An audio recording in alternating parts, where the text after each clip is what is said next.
Thanks, Mason. This is Tessa Jeffers here with PremierGuitar.com at Summer NAMM. I'm at the Earthquaker Devices booth with Jamie Stillman and PG alumni Mason Stoops, our editor for a day winner from last year's Summer NAMM.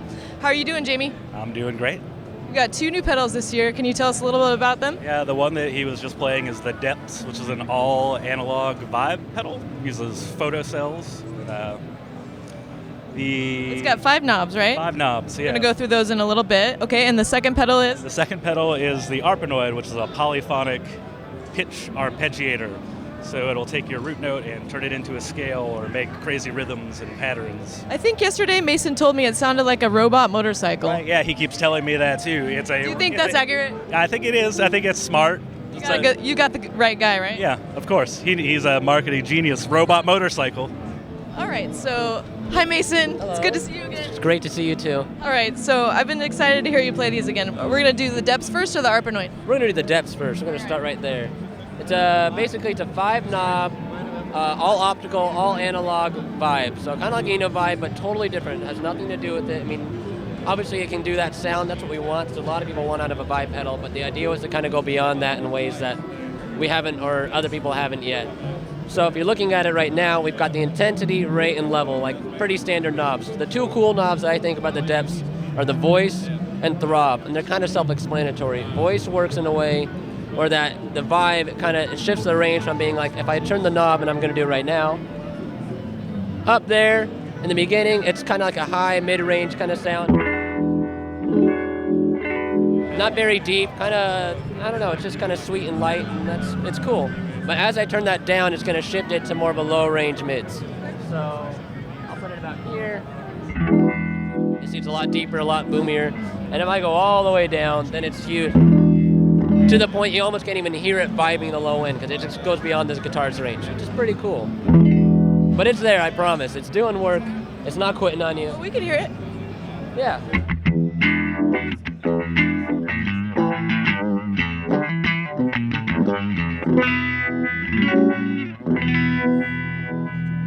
Okay, so that was voice. That was the voice. Where do you usually like to play on voice? I kind of like it in that range, actually. I'll put up a little bit, especially like what I'll do right now. I'll put the rate up really fast to kind of a higher speed, the intensity back a little bit, and I'm going to crank this throb knob. That's a really cool knob. The throb is like that low-end pulse that you get out of a vibe that's so cool.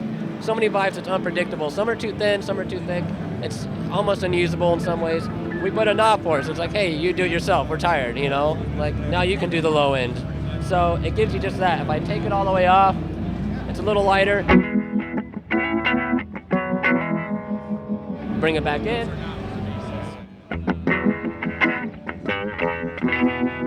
A little heavier, a little bigger. So it's subtle, but it's really useful. I'm gonna go to my favorite setting, I think. I mean, the Univibe was supposed to be a Leslie simulator originally. It didn't do a very good job at that.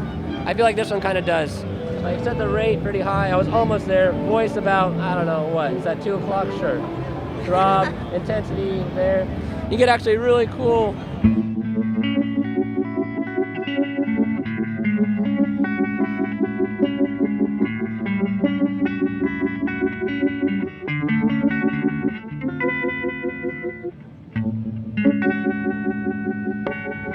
It's really cool. The other really nice thing about the Depths that a lot of Univibes don't do is it takes dirt like perfectly. So many of them, like you put dirt before, sounds bad. Put dirt after, it also sounds bad. It's just like you kind of pick the one that sounds the least worst.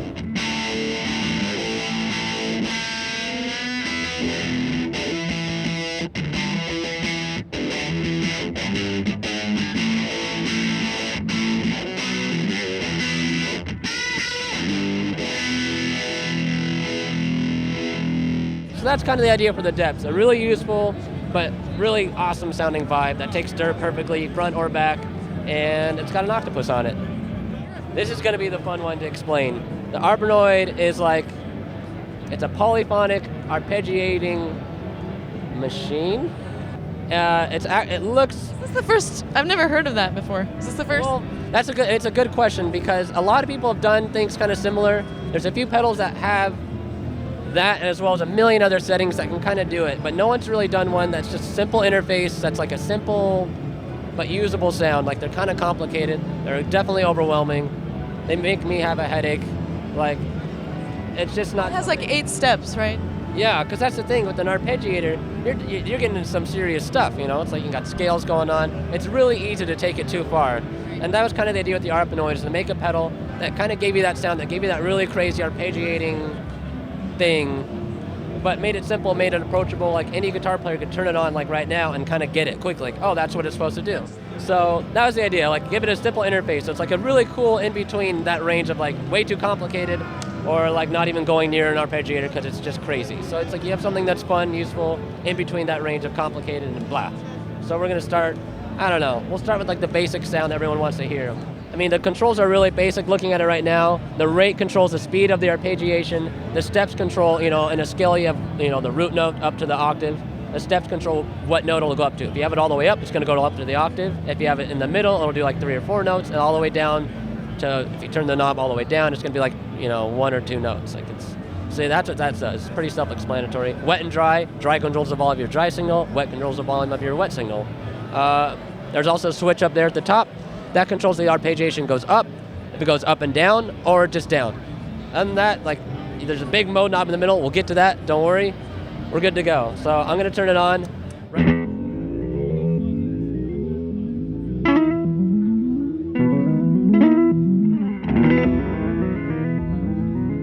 So there you go. I mean, right now, that first setting that we're on in the mode switch, oh, Jamie switch. Let's hear what that sounds like.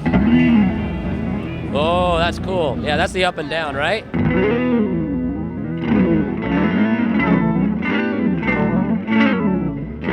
There's an 8-position mode knob, and what that does, the first 4 go to the major scale, the last 4 go to the minor scale, and all the settings are the same between the two. First position, there's an octave down coming up to the note you played. Second one's an octave above the note you played. The third position is both of them, so like starting at an octave below, going up to an octave above. And the fourth one being just random, like random notes. It's crazy, you don't know what it's gonna do, you just let it do its thing. And the one you just played was? We were on setting 1, which is the octave below, which is why if I hit a note, you'll hear it going down below it. If I go to the next mode switch, it's gonna start at an octave above and come down.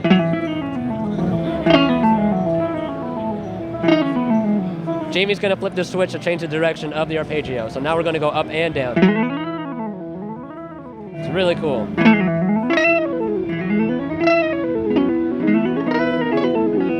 And it gets fun. Being polyphonic, I can start doing chords and it still tracks.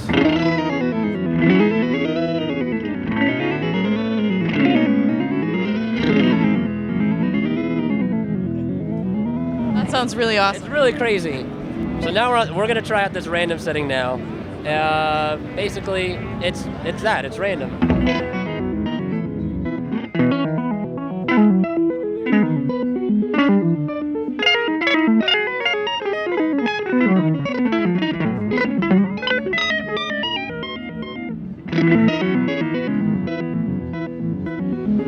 So that one's a little bit experimental. You just kind of zone out. I mean, the whole pedal's a little bit experimental, but that's definitely like, you know what? I don't feel weird enough. I got to go in the random mode. So that's kind of what that's there for. We're going to move on to the minor setting now. Same thing, because we're starting over in the minor scale. That first position I think we're on. Are we on the first one? No, we're on the second one. So we're going to be an octave above, but in the minor scale. Confused yet?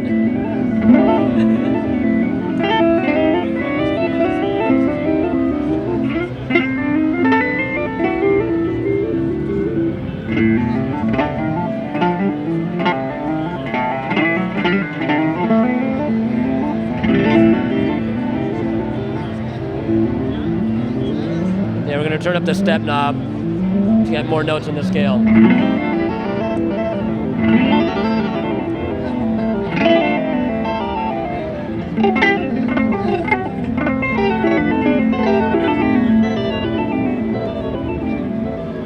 Another really cool setting is my favorite one. Jamie can't wait to show you. I call it the robot motorcycle setting. It's the first thing I told Jamie about when I tried it out. It pretty much it uses the least amount of power that this pedal can do. It's like the most useless setting. I think it sounds awesome. You use the low octave one and you turn the step knob all the way down So that's just oscillating between 2 notes, and you get this really cool. It's like, all right, and then It's like a bass. it's like having a slightly sloppy bass player behind you, which is like having a normal bass player behind you, really. But it's cool. No, I mean, there's so many different sounds you can get out of it. That's kind of the idea with an arpeggiator. It's really experimental. So are these 2 pedals available right now, or when can people look for them?